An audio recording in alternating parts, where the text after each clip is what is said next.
Ai Weiwei is China's most politically outspoken artist. 你这叫什么逻辑？作为公安来说，这个人没罪，关了他再去了解他情况。If you question about the communist authority, or if you're questioning basic human rights, then you're not free. His work is admired and acclaimed throughout the world. And he designed this in his spare time. The Bird's Nest Olympic Stadium in Beijing.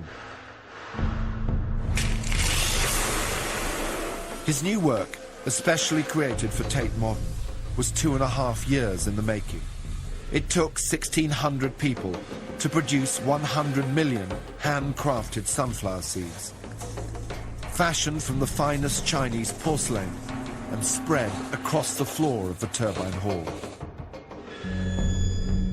In tonight's Imagine, we meet a man pioneering in his art and fearless in his politics.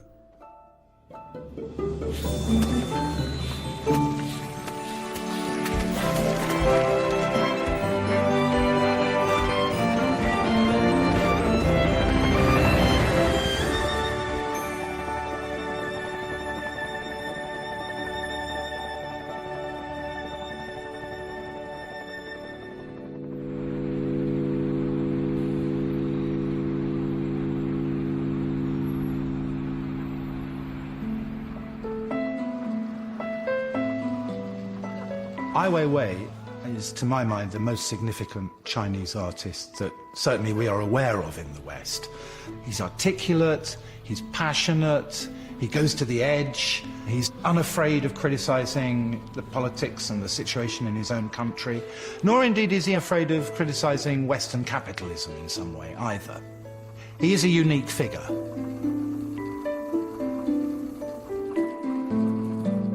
He's not only an artist, he's not only a scholar, he's a photographer.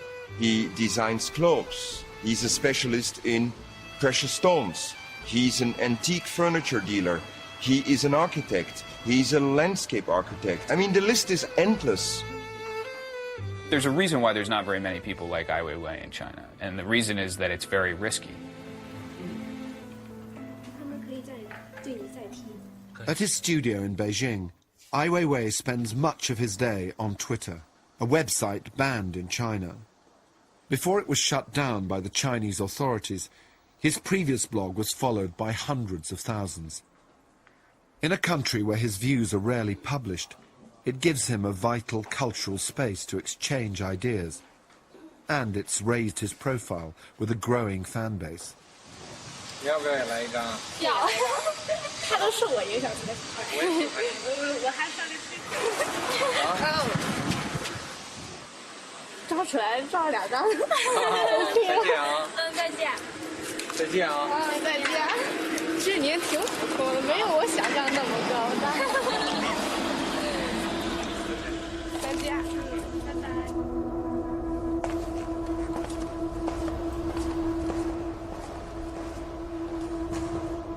So this set is marble works on the, it's the kind of camera they put on in front of my door by undercover police. So they're really monitoring my activity, tap my telephone. Whatever we say, they know it. And they check on my banking activities and sometimes follows me. I think it's kind of intimidating me. We see this kind of camera everywhere now. So I think this is a really very important object of our time. I see many people, other people who had much less activities are being put away and sentenced. And also some people who relate to me also being put in jail. So if you think about it, you all lost your sleep. It's kind of terrifying. Since I was denied permission from the Chinese government to interview Ai Weiwei in Beijing, I had no alternative but to use his favoured medium, the internet, until we could eventually meet in London. It's very nice to meet you. You know, I wanted to come, but I couldn't come. There was... Yes. You're used to communicating in this way, I take it. I start to in love with this kind of meetings. Because this is the way to express yourself freely in a way that you couldn't otherwise, or you're not personally able to do. Yes, in many cases, this is the only way, only channel. And it can really express yourself clearly and very direct. Is that expression, that ability to express yourself, an important part of who you are and what you have been all your life as an artist? Yes, I realize this is a core value for artists, to fight for your rights and to clearly express who you are, and to again and again to emphasize on that. Ai Weiwei has always been outspoken, but a recent project put him in direct confrontation with the government. An earthquake in the Sichuan province in 2008 caused many school buildings to collapse, resulting in the death of thousands of children. In response, Ai Weiwei made a work from 9,000 children's rucksacks, covering the entire facade of the Museum of Art in Munich. It spelt out the heartfelt words of one grieving mother whose child was killed in the earthquake. She lived happily in this world for 7 years. In that earthquake, about 100,000 people disappeared. So we realized the government trying not to telling people who is disappeared and for what reason. Hundreds of schools collapsed while the surrounding buildings remained standing, which convinced many people that the schools hadn't been properly constructed. In the ruins, there were only school bags left, and sometimes even names were withdrawn from these school bags, from these children's school bags. And of course, the young victims got buried immediately without the parents having the chance, anyway, to identify. So Ai Weiwei took up action, and very simple. He wanted to have names.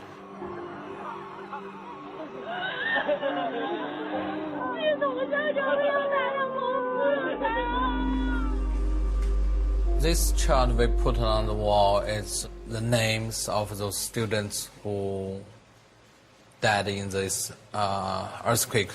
Those information has been considered as a state secret and never given out. He asked followers of his blog to choose one name each and read it out. 张子豪、李永超、李习月、向锦瑜、曾海涛、欧阳青青、李龙俊、朱吉。 So gradually it generates too much heat, and the government cannot bear with it, so they shut off my blog. One campaigner, Tam Zuran, was arrested, charged with revealing state secrets. During the trial, Ai Weiwei travelled to Chengdu to testify in his defence, and as ever, documented his experiences. 我和公民调查在过去的8个月当中做了大量的工作，掌握着大量的事实。我相信我们的作证会证实他做人是无辜的。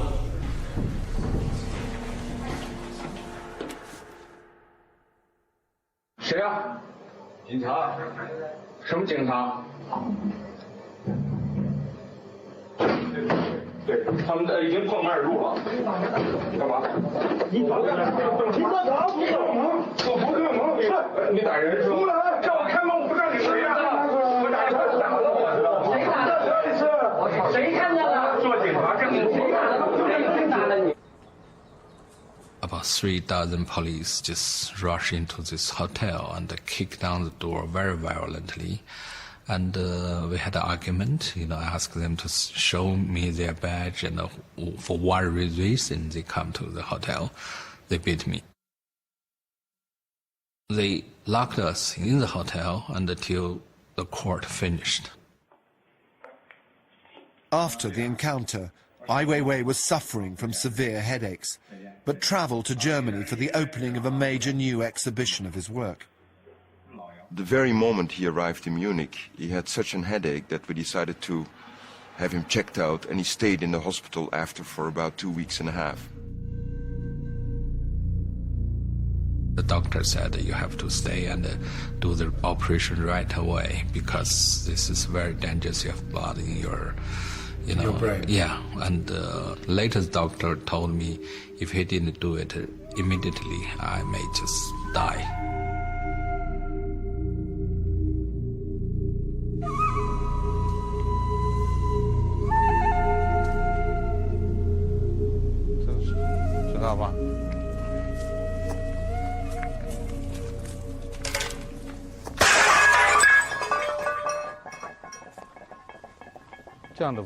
Today at his studio, Ai Weiwei examines some newly finished works. His interest in the cultural traditions of China has led him to explore the use of ceramic in his artwork. But for Ai Weiwei, creation and destruction go hand in hand.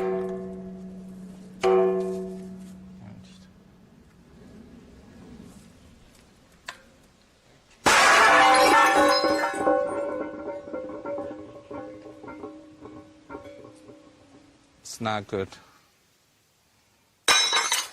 I mean, still feel very painful, but still come to a point you just have to do it, you know. It's more like a self-punishing to really perform with some kind of standard. Yeah, it is. The whole process is very frustrating. Okay.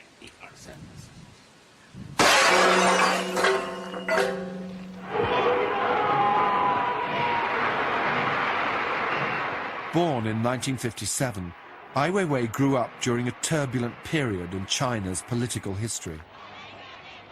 The Cultural Revolution that began in the mid-60s was the name given to Mao Zedong's attempt to impose his vision of a classless society and to eliminate all those he suspected of undermining his authority.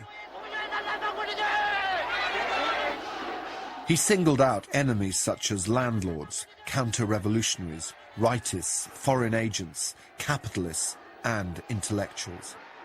Millions were forced into manual labor and tens of thousands executed.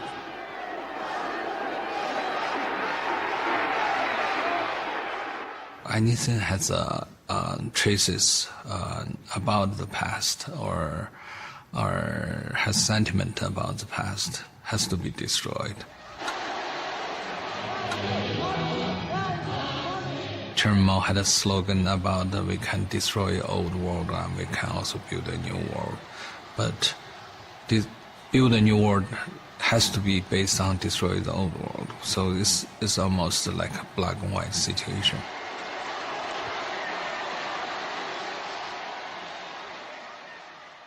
Ai Weiwei was born the same year that his father became the target for this intense political campaign. And so his entire life was defined by his father's persecution. Ai Weiwei's father, Ai Qing, was a distinguished revolutionary poet and a member of the Communist Party.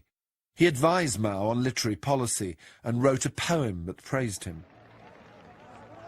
But his devotion to the party was called into question in 1956 when he wrote The Gardener's Dream, a short work of allegorical prose that told the story of a rose gardener who realized he was discriminating against other flowers. Despite its subtle theme, the work was seen as counter-revolutionary. Ai Qing was stripped of his titles and sent into exile with his family to a remote region of China at the edge of the Gobi Desert.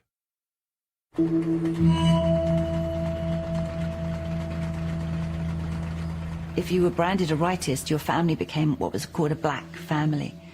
So within society, you were known to be a family that people weren't supposed to talk to. You were ostracized. For the next 20 years, he couldn't write anything. It's not allowed to use his name to write. He was punished to doing the hard labor. To clean the public toilet, 13 of them, and which considered the most insulting and unbearable work. We lived underground, real underground. We dig a hole on the ground and we live in there. Of course, we have to make bricks ourselves, to dig the earth, to make the mold and make our bricks and fire it and take it out. So I know all the process, and I build my own bookshelves and my own bed. So you start to learn everything from a very early age. Ai Weiwei, I think, found refuge in some sense with his hands. I mean, he became almost obsessively interested in crafting things. He would make all kinds of homemade inventions. Of course, when we grew up, it's not a fashion to talk about art or literature. And he burned all his books, and because the right guard would come anytime to check on those books, so you better burn it, otherwise constantly the trouble you're in.